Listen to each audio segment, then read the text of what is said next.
Bienvenidos y bienvenidas a esta edición especial del programa El Blog, esta vez dedicada al Costa Rica Festival Internacional de Cine. Hoy súper contenta de acompañarles, mi nombre es Patricia Velázquez, yo soy directora artística del festival y me acompañan mi equipo de programación, las curadoras Katia Barrientos y Nicole Villalobos. Así que bueno, antes de entrar en materia, porque hoy vamos a hablar específicamente de nuestras competencias favoritas, que son la competencia de largometraje centroamericano y caribeño y de la competencia de cortometraje centroamericano y caribeño, queremos invitarles también a que visiten nuestra página costaricacinefest.go.cr, donde pueden encontrar toda la programación del festival, que son 64 películas que están espectaculares, la verdad. Entonces, bueno, entrando en materia, chicas, cuéntame un poco, empecemos como por la competencia de cortometraje centroamericano. Este año es la primera vez que vamos a tener esta competencia y en ese sentido es la primera vez que en el festival vamos a tener la posibilidad de ver trabajos de la región, que además creo que es como una deuda que teníamos en un festival que cada vez se va regionalizando más. ¿Qué nos podemos encontrar en esta selección de 11 cortometrajes? Bueno, creo que ha sido también muy interesante como enfatizar esto de que es la primera vez, ¿verdad?, que el festival se abre, porque recibimos muchas propuestas, ¿verdad?, de muchas partes, y creo que la competencia estuvo bien nutrida, la selección, y por eso se ve reflejado, ¿verdad?, en estos 11 cortos que también son como muy representativos de la región. Algo que me gustó muchísimo es que podemos ver problemáticas sociales, ¿verdad?, de otros países de la región, que no por eso son, o sea, a pesar de que estamos en la misma región, no necesariamente compartimos las mismas problemáticas sociales. Entonces eso me parece que es como un punto muy importante, justo la regionalización que busca el festival. Sí, concuerdo con que, o sea, siempre ha sido característico del festival que hayan temas sobre política, bueno, migración, que también son temas como muy actuales y se ve dentro de la selección todos los cortos. También lazos familiares, la comunidad LGBTIQ+, todos esos temas se ven reflejados en los 11 cortos que están seleccionados. Ahora bien, estos cortos, ¿qué géneros tienen? ¿Qué tipo de cortometrajes son? Tal vez como para que la gente tenga como más claro, sí, de qué estamos hablando. Bueno, también es importante, como mencionaba Patricia, que en la página web también cada cortometraje tiene como su trailer, su fichas, toda la información para que la gente sepa que lo que les llame la atención.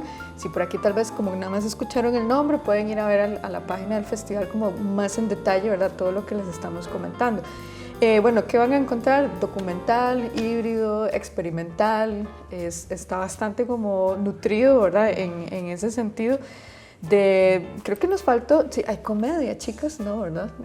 En los cortos no, en los largos sí. No, ¿verdad? Sí, hay mucho drama. Hay mucho drama, sí, en los cortos hay mucho drama.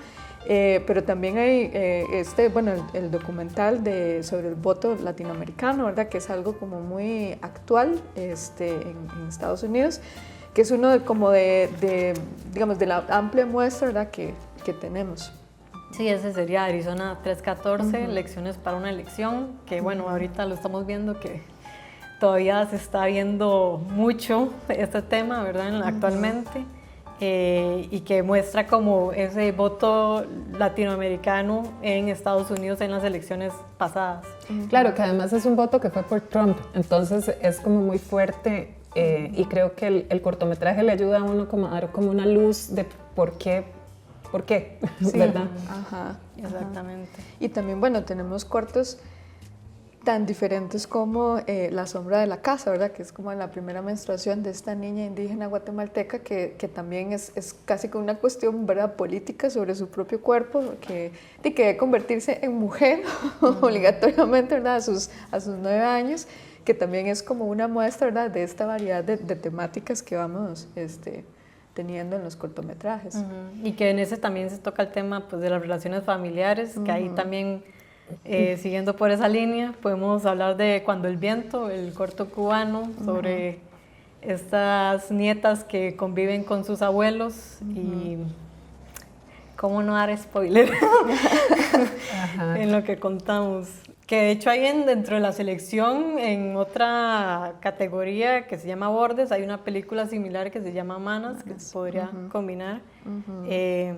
Pero sí, se cuestiona eso, los peligros que a veces están más dentro del mismo hogar que afuera, ¿verdad? Sí, que algo que yo creo que es como bien interesante, no solo en la sección de cortos y en la de largos, sino en general en las películas que hemos visto, es que realmente hay un cuestionamiento hacia las masculinidades tradicionales, ¿verdad? Es como un tema que se está abordando, me parece que prácticamente, no sé si en todas, pero en muchas de las películas que vamos a presentar en el festival. Así que nuevamente, si ustedes pueden visitar nuestras redes sociales también del CRFIC, estamos en Instagram, estamos también en Facebook o la página del festival costarricacinefest.go.cr. Ahí pueden ver también los trailers, como decía Katia, y toda la información de las pelis. Y también súper importante recordarles a las personas que la programación de cortos se separa en dos.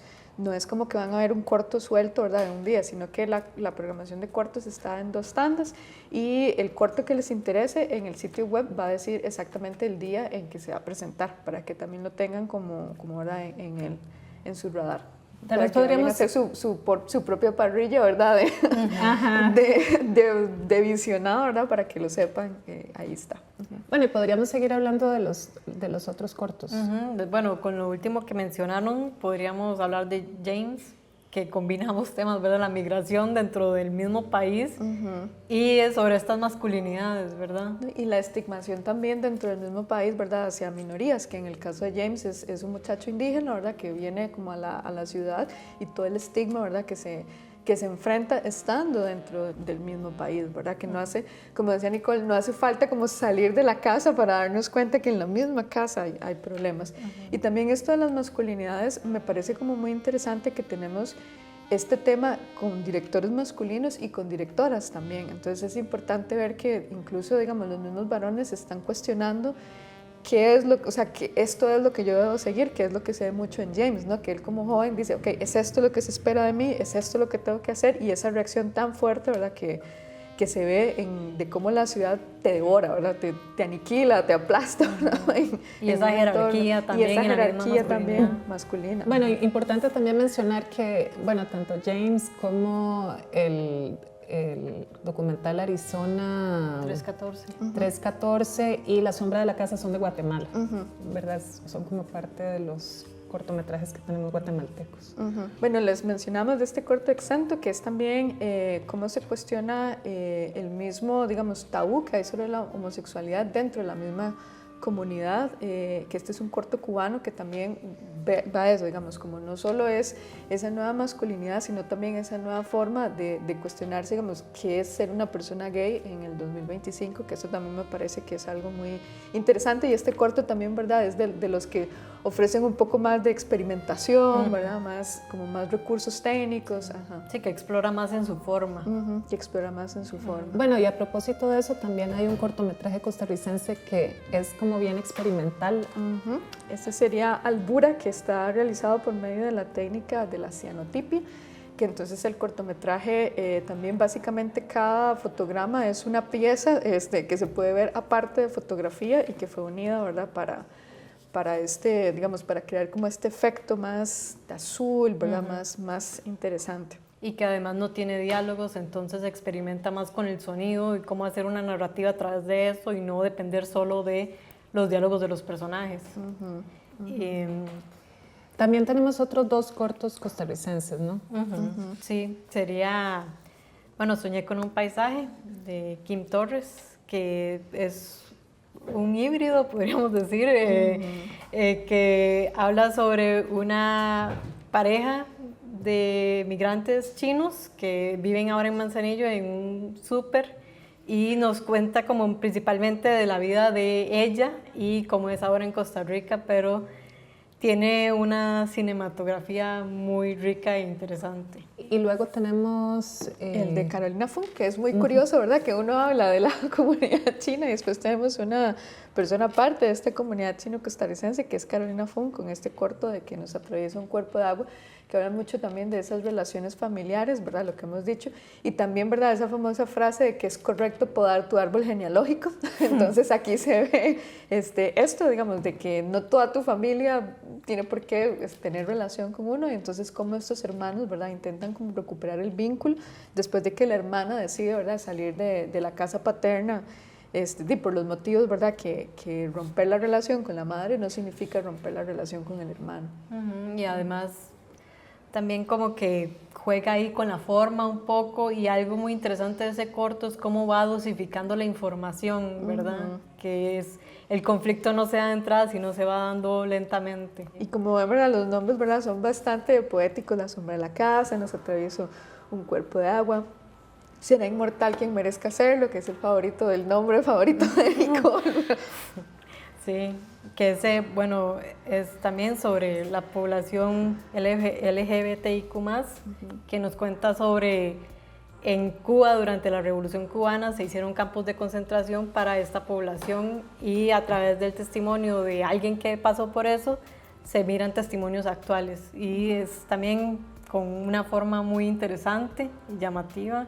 Ese fue estrenado en ITFA, de hecho, y cambiando por otra temática, tal vez podríamos hablar de Pellice, volviendo a la migración y lazos familiares. De hecho, también pongan la atención a República Dominicana, porque bueno, ahora cuando hablemos más de la sección de largos, fue una grata sorpresa también, ¿verdad? Recibir tantos materiales con tanta calidad de República Dominicana, y de Pellice es uno de esos cortos que nos presentan también una problemática, ¿verdad?, muy vigente, que es cómo está percibida en República Dominicana la migración haitiana, ¿verdad? Que hay como toda una situación, que hay personas haitianas, migrantes, que no tienen papeles, entonces está como, ¿verdad?, el famoso no soy de aquí, no soy de allá, y este corto también representa que no solo en Estados Unidos está como ese peligro, ¿verdad?, de ser deportado en cualquier momento, sino que es la historia de este chico, ¿verdad?, que su madre es deportada y de repente queda sin ningún arraigo, digamos, sin nada, ¿verdad? O sea, ¿qué hacer, no? Además de la mirada de la xenofobia, que siento que en este momento está muy actual también. Bueno, y otro cortometraje que tal vez es mucho más ligero, también representante de Guatemala, es La Celebración. Volviendo a los lazos familiares. Sí, no, y la celebración también a veces, o sea, como que estos cortos, ¿verdad?, sí, nos permiten conocer otras problemáticas, pero como dice Patricia, el hecho de que sea ligero no indica como que no es una historia que tal vez no es tan cotidiana, sino que es como, ¿verdad?, esas pequeñas situaciones cuando uno tiene plata pero no tiene plata. Es como esa como ¿verdad?, la historia de nuestras vidas. Exactamente, ¿no? Que es como esta historia, ¿verdad?, de esta mujer que tiene a las niñas, y las niñas quieren algo para celebrar su año escolar, que no es algo ostentoso tampoco, ¿verdad? No es como que te están pidiendo un viaje a Disney solo porque pasas segundo grado, sino es como ir a un supermercado y decir, mira, es que no puedo comprarle estos helados, esta cosa. Entonces es como esa pequeña, ¿verdad?, victoria, como el corto indica, la celebración sobre esa cuestión de, bueno, hoy celebramos, ¿verdad?, acomode el lugar, ¿no? Y la complicidad en esos vínculos. Y la complicidad de esos vínculos de madre e hija, ¿verdad?, con sus niñas, que es como también muy, muy interesante. Y, a ver, no, como digo, no es como que las grandes problemáticas o las pequeñas no se miden, digamos, por grandes o pequeñas, sino como, ¿verdad?, cómo uno puede empatizar y conocer y sentirse identificado, ¿verdad?, también con lo que está viendo en pantalla. Ya completamos la selección de cortometrajes, ¿cierto? Seguimos en esta edición especial del programa El Blog, y hoy estamos hablando sobre el Costa Rica Festival Internacional de Cine en su 13ª edición. Y estoy con Katia Barrientos y con Nicole Villalobos, que son parte del equipo de programación y de curaduría del festival. Bueno, hablábamos en el segmento anterior de la competencia caribeña y centroamericana de cortometrajes, y ahora, bueno, toca hablar como de la sección tal vez como más esperada del festival, que es la competencia de largometrajes. ¿Qué nos espera para esta edición del festival? Yo creo que lo principal que nos espera son películas que se cuestionan mucho cuál es mi lugar en el mundo que habito, en el entorno que habito. Me parece que si viéramos como un gran tema dentro, ¿verdad?, de los múltiples lenguajes que hay, ¿verdad?, dentro de las múltiples propuestas, es que los protagonistas que vamos a ver se preguntan eso, ¿cuál es mi lugar y mi relación, ¿verdad?, con este entorno que habito? Creo que eso es como el principal, ¿verdad?, como cuestionamiento que nos vamos a encontrar. Nicole, ¿y qué géneros encontramos en esta selección? Bueno, como siempre, característico del CEREFIC es documental sobre nuestra historia de nuestra región. También hay comedia, dramas, híbridos y... Bueno, y animación. Animación, casi una de las cosas más nuevas de tal vez esta edición es eso, porque cuesta mucho ver animaciones dentro de la competencia. Sí, y dicho sea de paso, tenemos unas animaciones espectaculares también en otras secciones del festival. Bueno, volviendo a la competencia de largo, hay sobre todo como una gran presencia de cine panameño y cine de República Dominicana, que para mí, bueno, no es casual porque son como los países que tienen como una ley de cine como más fuerte y que además tienen unos fondos de fomentos muy sólidos, ¿verdad? Sí, como mencionaba antes, eso se ve mucho también en las inquietudes que ya se van abarcando, digamos, por país, porque en República Dominicana este año, digamos, en la competencia de largos tenemos opciones muy diferentes entre sí, o sea, como les decía, este gran tema de quién soy yo en el entorno, pero abordado desde muy diversas formas. Me gustaría empezar tal vez con el documental Colosal, ¿verdad?, de Nayibeh Tavares, Abel, donde ella como esta hija, ¿verdad?, o sea, como de dos corrientes políticas tan diferentes, o sea, empieza a cuestionarse quién soy yo, ¿verdad?, en este árbol genealógico tan complejo, tan interesante, donde la historia, digamos, familiar es también política a la vez, ¿no? Entonces, cualquier movimiento que yo haga, ¿verdad?, como individuo, es casi que historia nacional, política. Y, ¿verdad?, este documental así, y por el otro lado tenemos la famosa Bachata de Biónico, que es una película tan esperada, que es de este personaje biónico, romántico, ¿verdad?, adicto, que lo que quiere es mejorar su entorno, ¿verdad?, para que su pareja, que recién sale de rehabilitación, esté con él. Entonces, por eso ahí vemos, ¿verdad?, como estos, así como... Y que además lo hace a partir de una propuesta súper interesante, sí, que es del falso documental, sí, ¿verdad? Que eso casi no lo vemos tanto, ¿verdad? Y que es una comedia. Entonces, esa es una de las que creo que vale mucho la pena hablar porque es muy arriesgada en su propuesta. Sí, y en medio, ¿verdad?, de Dominicana está esta animación de Olivia y las nubes, de Tomás Pichardo, que es este personaje Olivia, ¿verdad?, que la gente se cuestiona su lugar respecto al amor, ¿verdad? Son como estos tres personajes que tienen como estas relaciones amorosas que no son lo que esperan y cómo les afecta en su entorno. Entonces, por eso es como, ¿verdad?, como tres propuestas muy diferentes entre sí que abordan como este macro tema. Y como decía Patricia, no es usual ver como animación de la región, ¿verdad? Y una animación tan interesante, ¿verdad?, como es Olivia y las nubes, que tiene muchos tipos de animaciones. Exacto, eso iba a decir. Tiene muchos tipos de animación y además algo que me parece maravillosa de esa animación es que es muy representativa de República Dominicana. O sea, no es la animación tratando de copiar al estudio Thaler, ¿verdad?, sino que realmente está haciendo como un acercamiento a su cultura. República Dominicana. Totalmente, sí. Ajá. Y bueno, y nos está quedando por fuera Sugar Island, que es otra de las representantes de República Dominicana, que también es como una propuesta bien arriesgada y bien experimental. Sí, ese es el híbrido que tenemos en la competencia. Sí, y es de esta chica que tiene como lo que decíamos antes, estos migrantes haitianos que se ven de repente como desplazados. En este caso toca el tema de la industria azucarera, de cuando se profesionalice con las máquinas, ya los cañeros no son necesarios.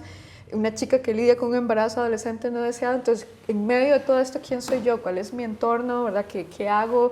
Tanto como migrante, como dominicana, como haitiana, ¿verdad? Como, o sea, y que además utiliza el folclore para narrar todo esto, ¿verdad? Es que le meten muchas cosas que logran hacer una historia muy potente, ¿verdad? Bueno, y algo que, digamos, no es menor mencionar es que es una historia afrodescendiente también, y creo que eso es importante recalcarlo. Un poco también la bachata de Biónico, o sea, que son digo, siendo 4 películas de República Dominicana, son muy diversas entre sí, ¿verdad? Porque la bachata de Biónico, digo, si quisieran hacerse una imagen, podría ser casi como un Trainspotting tropical, que lo han vendido así un poco, ¿verdad?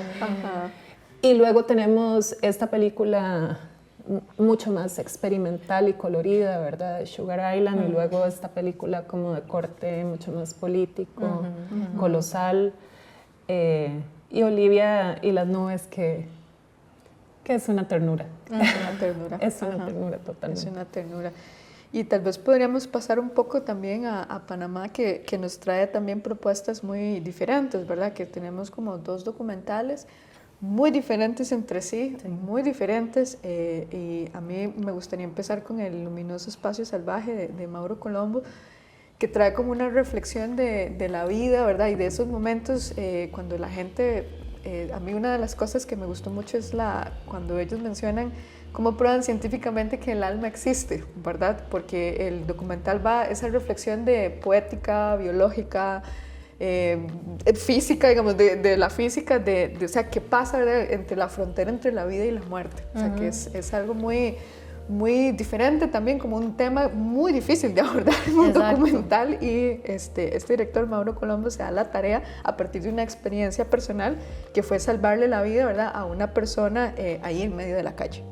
Sí, que se propone algo muy interesante, que es retratar algo que es intangible, ¿verdad? Exacto. Que es un reto muy interesante, y les invitamos que lo vayan a descubrir en las producciones. Y que tiene que ver un poco con el proceso de enfermedad y muerte del papá también. En realidad tenemos 3 documentales panameños. Una que es de animación. Sí, perdón, sí, el de Trillo, me disculpo. Sí, es un documental que también es esta, ¿verdad?, como animación, y que por eso decía como de mi lugar con el entorno, porque me encanta que parte de la reflexión de los objetos que vemos en la casa de abuelita, ¿verdad? Que Trillo ve como este cuadro que le parece rarísimo en la casa de su abuelita, ¿verdad? Que todo es, o sea, como de abuelita, ¿verdad? De abuelita de esa época, y de repente está este cuadro ahí como que él no entiende, no calza, y queda ahora con esa fijación hasta que hace como un documental, ¿verdad? De todo lo que está detrás. Entonces imaginemos, o sea, esa riqueza también de si todos exploráramos cada cosa que hay en la casa de abuelita, que es también, ¿verdad?, esta vida de este pintor, que ni siquiera ya estaba en Panamá, entonces que se da la tarea, ¿verdad?, de rastrearlo hasta España.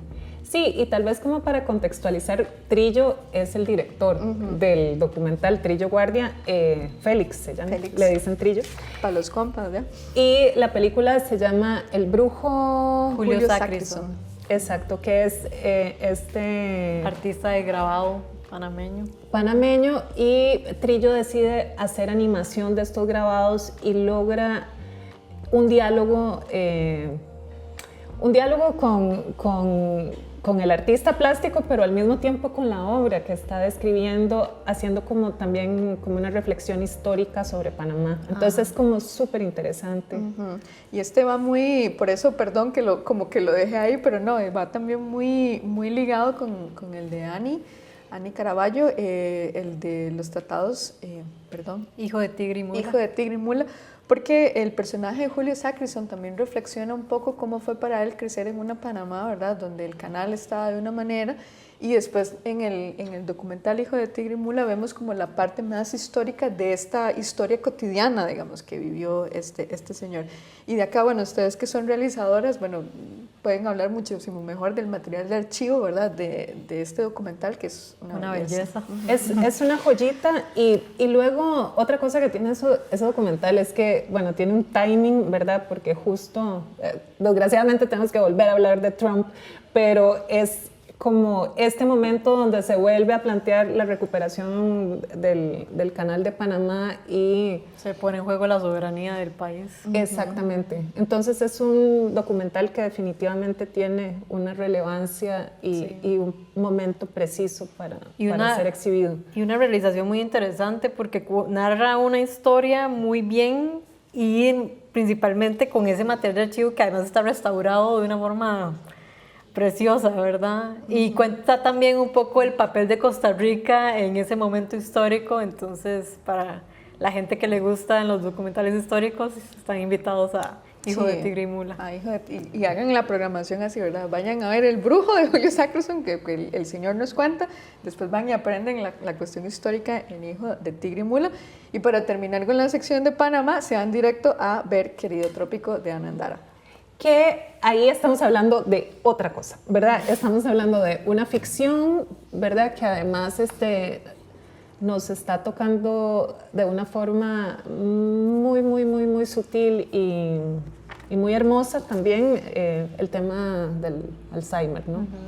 Sí, el cuidado, la migración también y esas relaciones que se hacen más allá de la familia, ¿verdad? Y bueno, cuenta con actuaciones muy buenas, ¿verdad?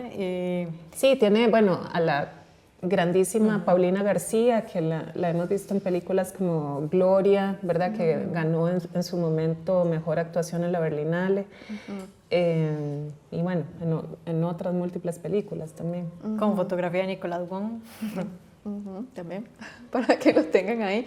Y también lo que he mencionado mucho del entorno, también vemos como dos mujeres, ¿verdad?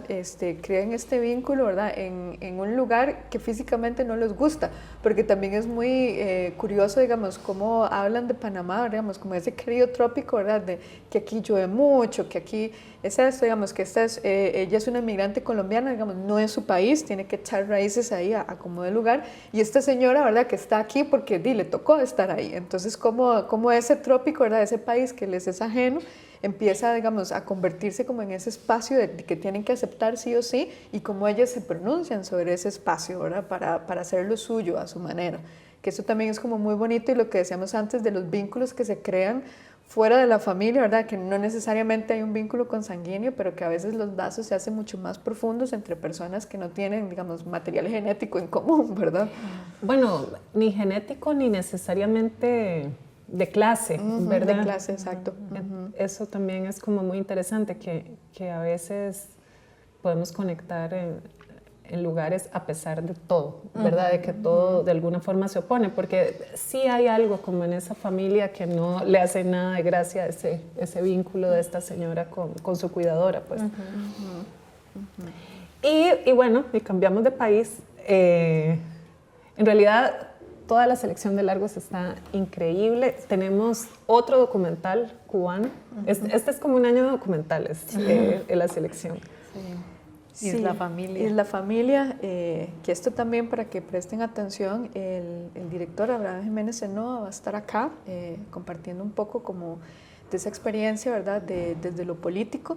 Y este documental es, digamos, él contando su testimonio, ¿verdad? Como periodista independiente, de cómo es censurado, ¿verdad? Por el régimen cubano. Y una de las cuestiones que es como muy interesante es que lo aborda desde todos los ámbitos posibles. Él como trabajador, él como esposo, él como padre, ¿verdad? Él como amigo, como hijo, que es como... O sea, todas las preguntas que uno pueda tener en torno a esto se resuelven, se profundizan en Isla Familia. Y creo que el nombre, ¿verdad? Es eso, ¿no? Que al final es como que la familia, el nuclear, ¿verdad? Se vuelve como esta isla a la que nos aferramos, ¿verdad?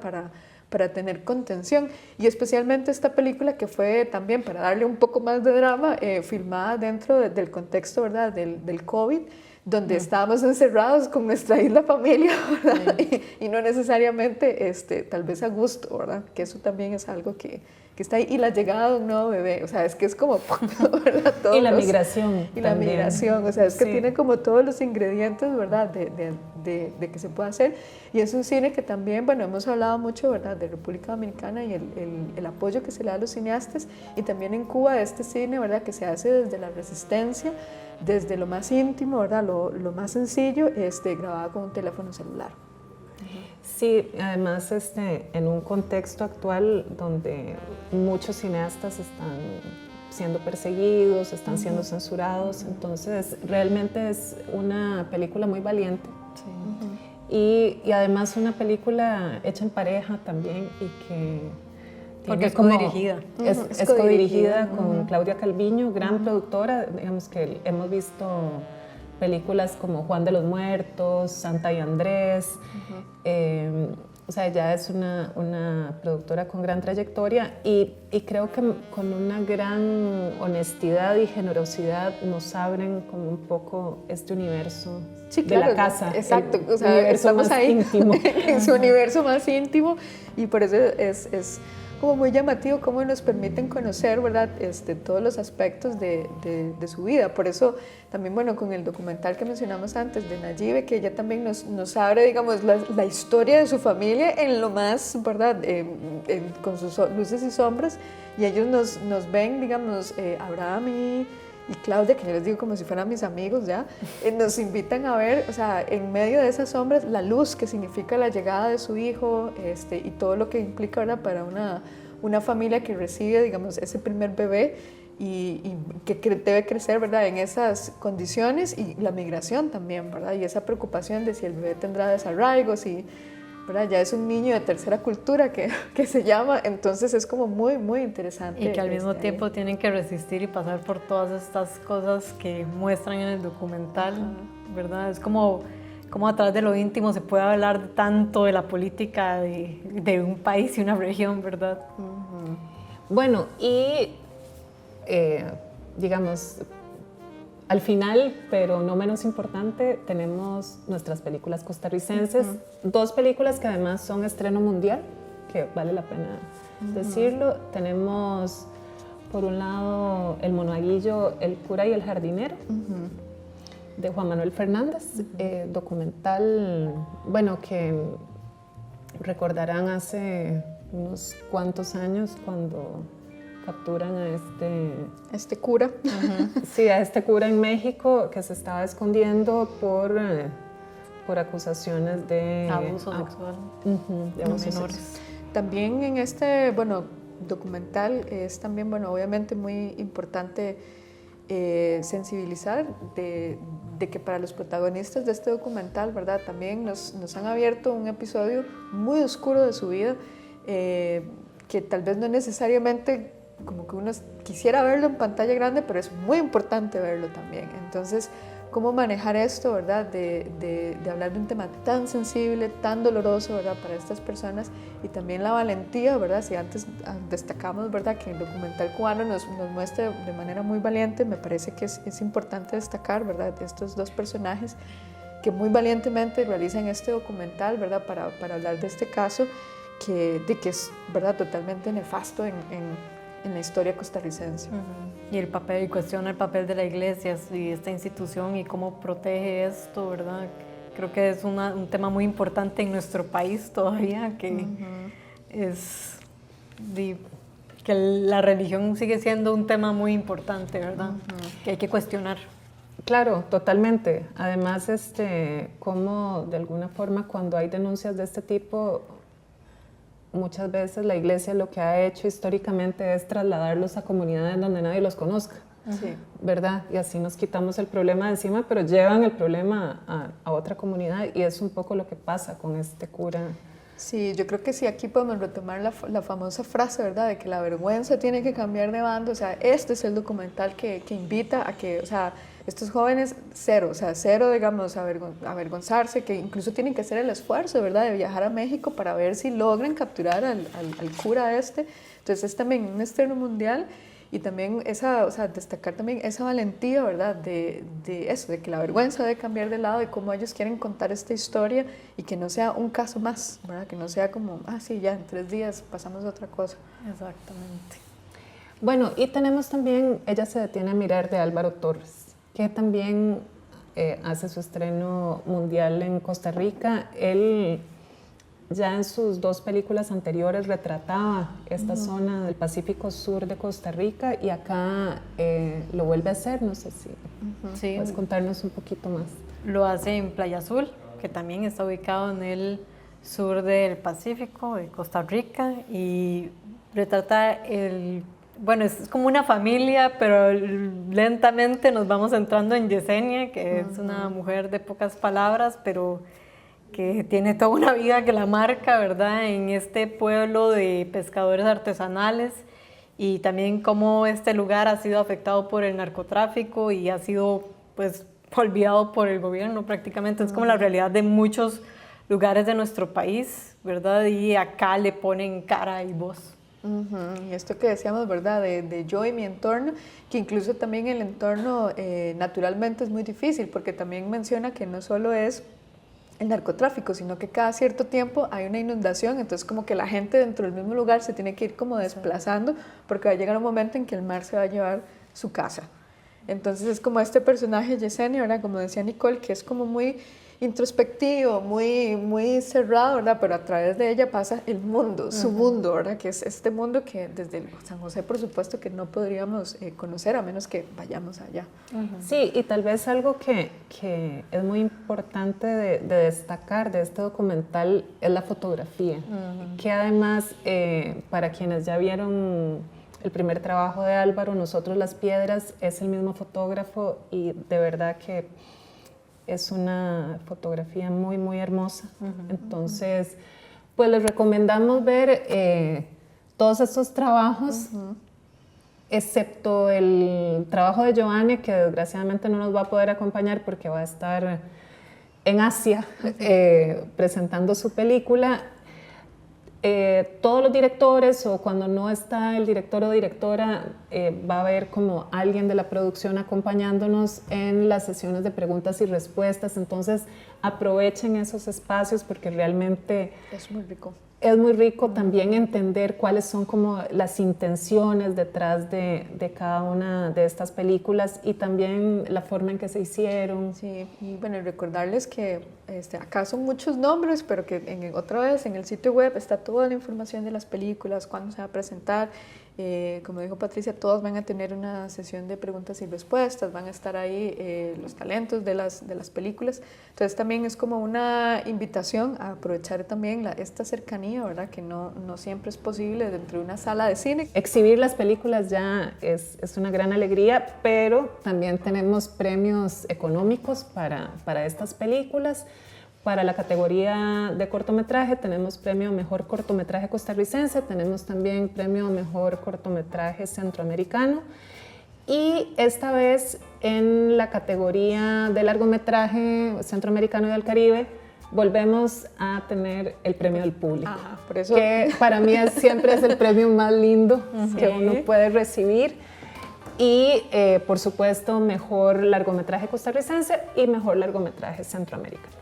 Sí, para el voto del público, por eso también es importante como que vean sus favoritos, ¿verdad? Y si les gusta, pues háganlo ganar, entonces lo pueden hacer ganar, ¿verdad? Con esta dinámica del voto del público y que es bonito, sí, porque eso lo retomamos, ¿verdad? En este festival, que es importante, ¿verdad? Destacar que volvió, en la edición 13 volvió el voto del público. Sí, y bueno, y tal vez un poco fuera de guión, tal vez...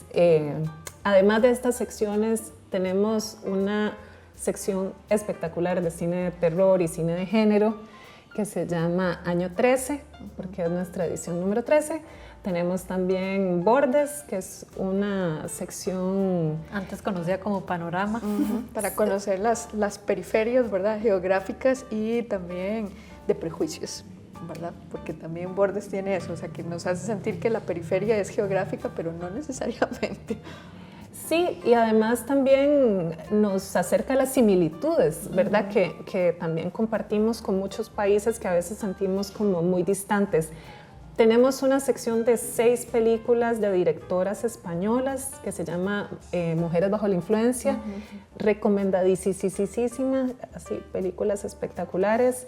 Tenemos una de nuestras secciones más divertidas, Invasión Beat, que tiene que ver con la música, y ahí tenemos una película que yo creo que se nos van a agotar las entradas, que es la película dirigida por Zetangana. Sí, tenemos la película dirigida por Zetangana, la guitarra flamenca de Geray Cortés, pero se nos está olvidando la sección que nació aquí en el Centro de Cine, que fue la Diálogos Atemporales, que quisimos poner películas que no necesariamente fueran como de este año, de años recientes, pero que todavía tienen algo que decir a través del tiempo. Y esta sección es muy interesante porque nació aquí, justamente en una conversación, en una mesita, quizás la misma que entre nosotros, de cómo el cine nos sigue moviendo a través del tiempo y hay películas que la acompañan a uno a través del tiempo.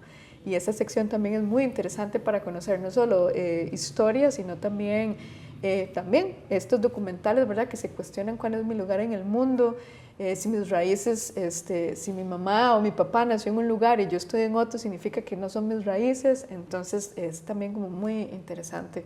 Nos falta Generación Alfa, que es la sección dedicada al público más joven y que también algunas películas están dirigidas al público joven, pero otras hablan sobre esa población y ahí hay películas hermosísimas también. Y luego una sección paralela al festival, pero no por eso menos importante, que es La Melcocha, que es un ciclo de videoarte centroamericano que va a estar sucediendo en distintas sedes, en la Alianza Francesa, en Teorética, en De Cerca, en Abra Espacio, en Satisfactory, en 01 y en el Museo de Arte y Diseño Contemporáneo. Entonces, de nuevo, revisen la programación, ahí para todos los gustos. Para todos los gustos, para todos los públicos, para todas las edades, en costarricacinefest.go.cr. Y también en TikTok, se nos olvidó mencionar que este año también el CRFIC tiene un canal en TikTok, todos los trailers están en YouTube, o sea, está en Instagram, en todas las redes sociales, la que se les haga más fácil, más accesible, ahí está la información, y si no son de redes sociales, está el sitio web. Bueno, y llegamos a la parte final de esta edición especial del blog dedicada al Costa Rica Festival Internacional de Cine. Muchísimas gracias. No, muchas gracias, nos vemos en el festival, espero que disfruten cada una de las películas y nada más recordarles también que en el sitio web está la especificación de censura para cada una de las películas para que lo tengan en cuenta, especialmente con los cortometrajes, que es como dos tandas, y que tiene una censura que tal vez el corto que quieres ver, si hay una persona menor de edad, hay que fijarse, ¿verdad?, en la censura final de esa tanda. Y nos vemos en el cine. Gracias también, Nicole. Sí, no, muchas gracias por escucharnos y nos vemos en el festival. Bueno, y les recuerdo seguir las redes del blog y también las redes de Canal 15 y por supuesto también las redes del CRFIC y revisar nuestra programación de nuevo en costarricacrfic.go.cr. Muchísimas gracias.